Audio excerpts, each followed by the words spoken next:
Olá, nesta edição da TV Espaço Homem, estamos aqui no consultório da professora Marileia Rosa, psicóloga e psicanalista.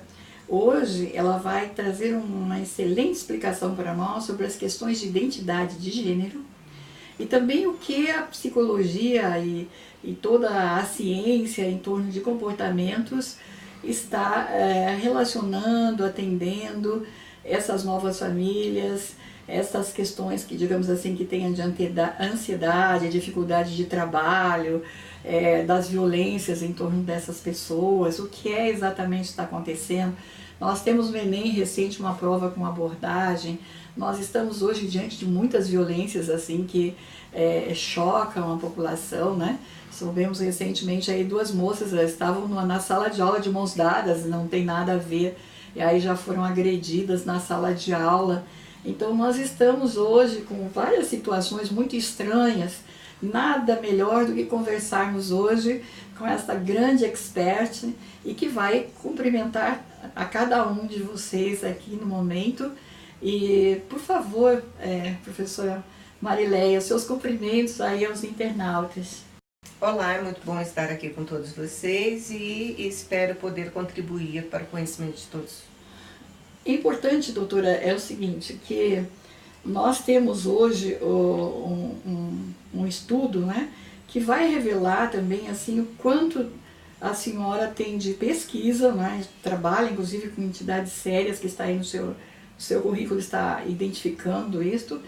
E gostaria assim, de primeiro ponto, assim, por que a senhora ingressou assim, neste campo da psicologia e foi estudar e se dedicar mais ao atendimento de psicoterapia de casais, de famílias e de identidade de gênero? Conforme a gente vai fazendo a graduação e os diversos cursos após, a gente sempre vai tendo mais simpatia por alguma área, né?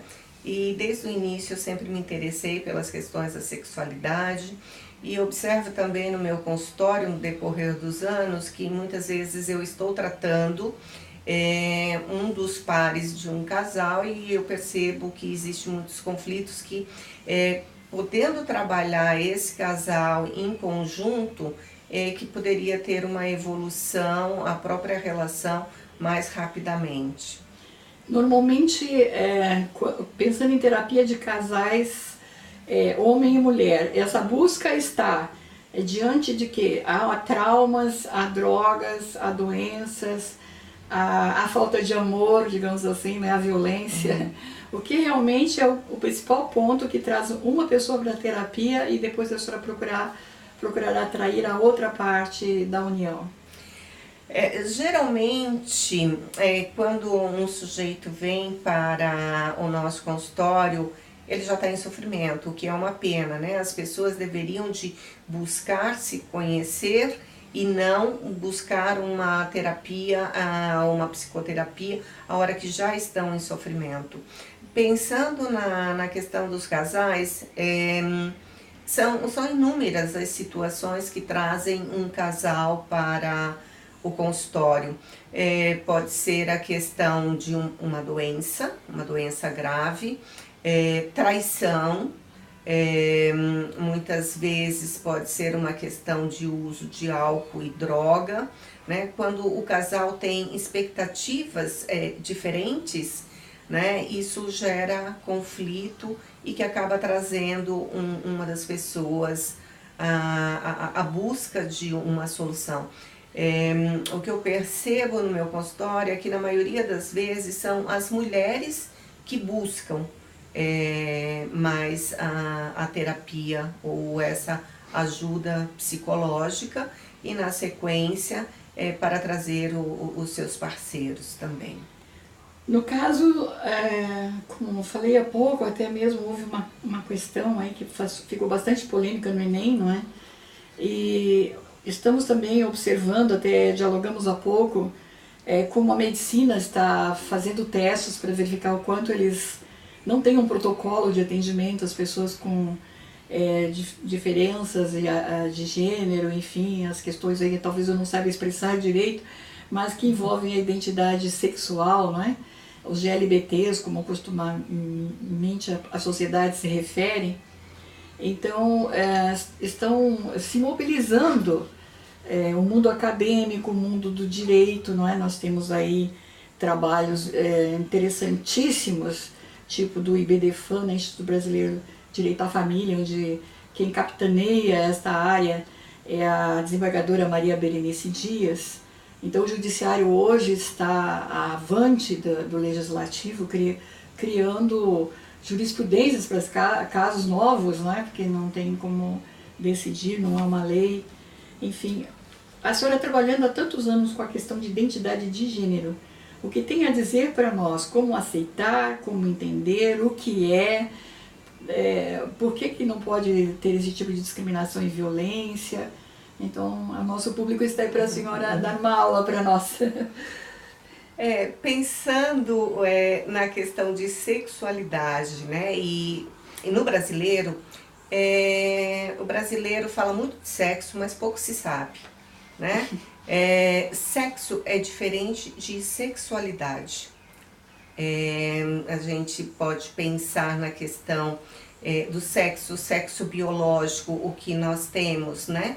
Seria macho e fêmea, ou uma questão mais complexa, o intersexo, né? A questão da orientação sexual, para onde eu dirijo o meu afeto, que pode ser heterossexual, a hora que eu vou dirigir o meu afeto para uma pessoa do sexo oposto, ou homossexual, no caso seriam as pessoas do mesmo sexo, ou bissexual, aquela pessoa que ela pode se relacionar com uma pessoa de um gênero ou do outro, né? Ou pansexual, como a gente trabalha também, que ela vai direcionar a questão afetiva independente do gênero. E por que não deve de ter discriminação com relação às questões voltadas à sexualidade? Porque eu penso que são seres humanos, independente da sexualidade ou da orientação sexual ou do gênero, todas as pessoas têm direito de exercer a sua sexualidade na sua plenitude e de acordo com o seu desejo, e não de acordo com as regras morais que são impostas hoje na nossa sociedade ainda heteronormativa. No caso, há também as famílias, novas famílias, que estão sendo citadas. Sim. No mundo jurídico. Inclusive, assim, já há compêndios de livros sobre a questão de heranças, né, sobre a questão de divisão de bens, nomes de filhos adotados, nomes de filhos anteriores a casamento, né, a partilha. Enfim, há uma gama hoje de atribuições já a essas novas famílias e aceitação jurídica, que eu acho que é importante que as pessoas entendam que essa aceitação são de magistrados. Ainda não está muito definido o campo dos legisladores. Tem muitas leis a serem votadas, né, professora? Pensando na questão do casamento, o casamento ela é uma instituição desde sempre que foi abarcada para organizar os bens familiares, né? Hoje a gente vê que existe uma variedade de casamentos, recasamentos, novas famílias recompostas, famílias homoafetivas, que elas estão muito mais preocupadas na questão do afeto do que propriamente do bem, né? Dos objetos. Mas lógico que o direito está aí, deve de intervir, sim, inclusive para dar segurança para esses sujeitos, que eles possam também ser um sujeito de direito nesse novo momento que a gente vive, onde dois homens podem casar, podem ter direito ao plano de saúde um do outro, pensar na herança, pensar sim em adoção, né? Hoje a gente tem várias associações aí de famílias homoafetivas trabalhando nesse aspecto em prol dessas pessoas homoafetivas e que querem adotar criança ou pensar numa inseminação artificial, mas acima de tudo a gente tem que pensar nessas pessoas enquanto sujeitos de direitos, e que nem o Estado, nem a religião tem o direito de intervir. Eu acho que é muito bem colocada essa sua última frase. A Constituição, não é, garante ao indivíduo a privacidade. Não é? Existem punições graves para quem fica bisbilhotando a vida alheia, quer seja por equipamentos aí de filmagem, né? A intimidade tem que ser preservada. É crime e indeniza material e moralmente quando ela é invadida. Não é? Então, por qual motivo, se tem todo esse aparato, né? Por que alguém tem que bisbilhotar e querer reger, digamos, a vida com a identidade sexual ou com, como a senhora disse, a vida conjugal, a escolha sexual, enfim. Eu gostaria que a senhora complementasse essa minha ideia do ponto de vista aí da sua especialização. O sexo sempre foi um dispositivo de poder, né? Novamente, pensando aí numa sociedade heteronormativa que nós vivemos, a religião e o Estado sempre colocou o bedelho, apontou, colocou o dedo, dizendo o que tem que ser feito.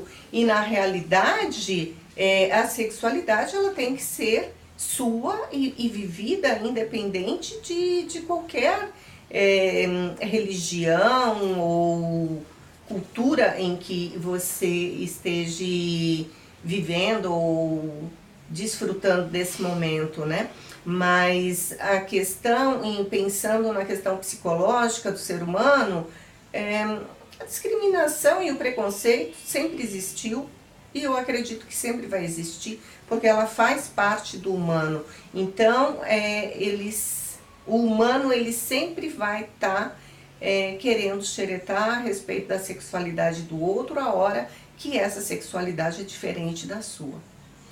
Agora também temos a questão, digamos, da saúde, não é? Que até passei alguns links mostrando para a senhora a preocupação hoje da medicina também, né? Fizeram testes aí para quanto sabiam da saúde e o atendimento de pessoas trans, a questão também da homossexualidade, do lesbianismo, mulheres se queixando com a dificuldade de atendimento com ginecologistas que não sabem lidar na situação delas, inclusive.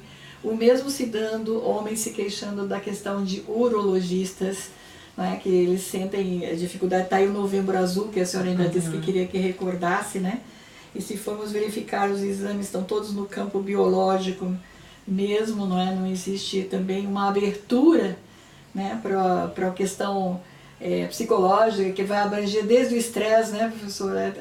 Toda uma gama que nós temos de depressão, de ansiedade, e também dessas questões que a pessoa se sente pressionada, né, na sua individualidade. O que a senhora tem a dizer para nós, assim, desses novos movimentos agora também na área da saúde, né? Eu penso que muita coisa evoluiu, mas diante do sofrimento dessas pessoas que sempre estiveram aí sofrendo, é muito pouco que existe até hoje, né? Eu acho que a AIDS, ela marca, um momento de revolução onde tem que se repensar todo o atendimento e esse olhar para esse sujeito que se volta, né? Está muito intimamente relacionado à sua sexualidade e sua prática sexual.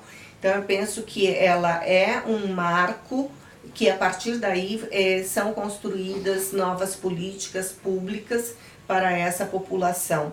Hoje nós temos alguns protocolos dentro do Ministério da Saúde, voltado para as questões LGBT, mas é óbvio que não abarca, como o SUS não abarca, para a população hétero, né? Então, o que nós temos na realidade é um problema, sim, que é muito maior, não é só voltado à população LGBT, mas para todos os brasileiros.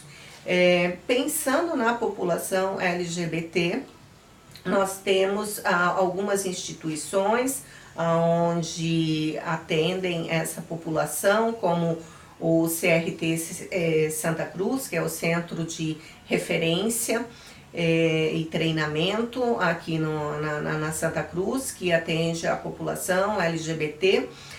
Tem o Centro da Diversidade, aqui no centro de São Paulo, que também acolhe essa população, faz cursos profissionalizantes para que esses grupos possam entrar no mercado de trabalho, mas pensando na questão de saúde propriamente, os profissionais eles não são habilitados para trabalhar com essa população. Existe o preconceito, como eu falei anteriormente, que é do sujeito. Então, independe de ser médico, de ser um enfermeiro, de ser um advogado, de ser um psicólogo, existe o preconceito do próprio sujeito, né? E às vezes ele vai trabalhar nessas instituições e esbarra nos seus próprios a priori, né? Essas instituições que atendem essa população, temos também o Centro de Referência do Homem no Hospital Pérola Baito. E o que ocorre? A hora que vamos pensar num travesti, né? A hora que ele necessita de um atendimento para ver a questão de próstata, né?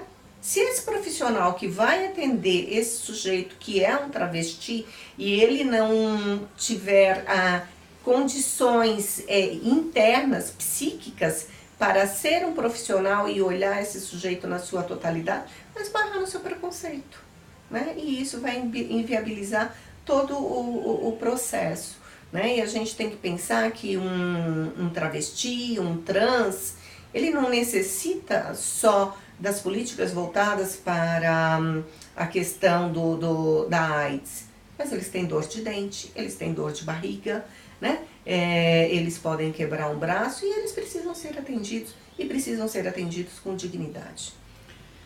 Muito bem, deu para entender especificamente até mesmo uma abertura para que os profissionais que estão no mercado busquem uma atualização, né? Sim, recentemente saiu uma pesquisa da Universidade de Brasília falando da dificuldade que os médicos têm com as questões voltadas à homossexualidade, né? Muitos desses médicos, eles atribuem a homossexualidade a uma doença. E isso não é uma verdade, né? E esses profissionais precisam ser habilitados para tratar com esses grupos. Mas também, um pouco fora da sua área, mas para complementar, nós temos também muitas queixas em relação às mulheres quando fazem a sua opção sexual diferente, né? Digamos assim, no que eles imaginam dentro do preconceito, como a senhora coloca muito bem. Mas também tem mulheres assim que estão na terceira idade, vamos dizer assim, tá? As pessoas idosas que vão lá num ginecologista e têm queixas porque não são atendidas, como a senhora disse, com a dignidade, porque são consideradas umas velhas, então para quê? Né? Então por quê? Então é uma coisa assim que não é olhada num todo. Eu acho que o que está faltando, sei lá, na minha simplicidade de leiga, o que está faltando é esse olhar o ser humano num todo. Voltamos, Elizabeth, na questão da sexualidade. Tudo que envolve sexualidade acaba tocando no preconceito das pessoas. É o interior dela que se manifesta. Ela que tem o preconceito, ela porque ela não está resolvida dentro dela. É o profissional que vai atender. Sim, ele não está resolvido dentro dele. Exatamente. Tem um mau atendimento. E só retificando uma fala sua, quando você fala em opção sexual do grupo LGBT, a gente não fala opção, né? Porque não é uma opção. De maneira alguma esse sujeito iria fazer uma opção pensando em todo o sofrimento que ele vai viver por toda a sua vida, né? Então a gente não fala em opção sexual. E sim como? Se existe uma escolha, essa escolha ela é inconsciente, né? E aí a gente tem que pensar numa variedade de coisas, né? Essa escolha, esse sujeito já nasce com essa escolha sua e que é inconsciente. Neste caso também, como estamos fazendo um pouco de crítica ao sistema da saúde, não é? Então também olhar se a pessoa é idosa, sem considerar que ela terá a sexualidade dela ainda, independente de olhar uma pessoa com deficiência e olhá-la sem ser a pessoa com a condição de ter uma sexualidade, exercê-la, é tão negativo e tão preconceituoso e tanto quanto é ou não é? Exatamente. Mas você percebe que a questão que toca é a sexualidade, né? Hoje nós temos um grande índice de pessoas infectadas com o vírus do HIV no grupo da terceira idade, com os velhinhos. E por quê? Hoje nós temos pessoas infectadas com HIV porque nunca foi pensado em políticas públicas para essas pessoas, porque não se pensa que um idoso vai ter desejo e vai querer ter relações sexuais. E não, então precisa se pensar em campanhas de políticas públicas aí para esse grupo, assim também como o que você falou das pessoas com necessidades especiais. Essas pessoas também podem ter desejo sexual. E aí a questão ainda, vamos avançar um pouquinho para encerrar, das adolescentes, dos adolescentes. O grande índice de meninas grávidas, mal saindo, entrando na puberdade, vamos dizer assim, tá? E também a quantidade de meninos pais, né? Quer dizer, uma situação que está aí jogada, né, no ventilador, e a gente vai ter que trabalhar também essa questão da sexualidade dos adolescentes, não é? Sim, eu acho que aí a gente tem que se aproximar das escolas, né, trabalhar em parcerias para ter conteúdos de educação sexual. Precisa ser falado. Os pais, na maioria das vezes, eles não sabem o que falar, muito menos como orientar esses adolescentes. E aí eles vão procurar de formas muito erradas as informações, né? A internet está aí hoje e é um possibilitador de você entrar em contato com pornografia desde muito cedo. Então eu penso que os pais, eles têm que rever seus conceitos, eles têm que se habilitarem para poder falar de sexualidade em conjunto com a escola, que é o local onde seus filhos passam um bom tempo do dia. Bom, professora Marileia Rosa, psicóloga e psicanalista, essa entrevista foi uma aula, foi um show, né? Então acredito assim que os homens, nesse seu novembro azul, podem agora também exigir, eu diria assim, né? Assim como as mulheres no outubro rosa, né? Além do atendimento biológico, vamos dizer assim, né? Físico, os exames e tal de prevenção de câncer e etc. Eu creio que está no momento também de estarmos pleiteando estas questões também de palestras tão maravilhosas quanto essa nossa entrevista aqui, que vai esclarecendo, vai realmente vivendo as necessidades, né, humanas no contato, no convívio. E aí eu realmente, na minha simplicidade, ao ler aquele artigo, como a senhora cita agora dentro de universidades, saber que os médicos não têm um conhecimento suficiente, né? Que acaba sendo algo do pessoal, como eu te disse, né? O preconceito faz parte do ser humano, né? E não é porque ele é médico que ele vai deixar de ter preconceito, né? Ele nasce numa cultura, ele está inserido num contexto familiar, ele vai ter seus preconceitos. E finalizando a minha fala, pensando aqui no Novembro Azul, eu deixo aqui um recado para os homens. Infelizmente hoje a gente ainda vive num país extremamente machista, onde o homem ele tem que ser esse macho provedor, um macho alfa, e ele esquece que ele também pode ser uma pessoa sensível, dócil e que tem problemas, tanto problemas biológicos como problemas psi. Então eu deixo aqui o meu recado, né, que vocês olhem para vocês, vejam e percebam que vocês podem ser sensíveis sim, e que vocês busquem um cuidado de si, né, porque a questão do câncer de próstata existe, ela está aí e cada vez está aumentando mais, e eu deixo meu recado, vão ao médico, vão se consultar, vão se cuidar. E cuidado com a ansiedade, cuidado com a obesidade, cuidado com o estresse. Nada Sim. de depressão, porque senão suicidar-se é a pior coisa que tem. E os índices de suicídio masculino estão maiores que os femininos. Sim, mas aí eu penso que esse é um tema para uma próxima palestra, né?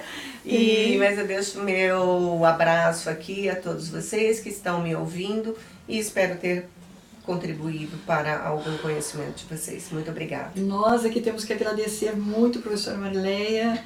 Foi um show de entrevista, creio que todas as pessoas, não só os homens, porque as mulheres também dão essa clássica espiadinha, né? Afinal são mães, né? São esposas e irmãs, e é óbvio que elas têm que ver o que está acontecendo no mundo dos homens e vice-versa, né? TV Espaço Mulher, os homens todos dão uma espiadinha. É assim, gente querida, tá? Esperamos que tenham gostado. Homens, vamos lá. Um abraço, até a próxima edição da TV Espaço Homem.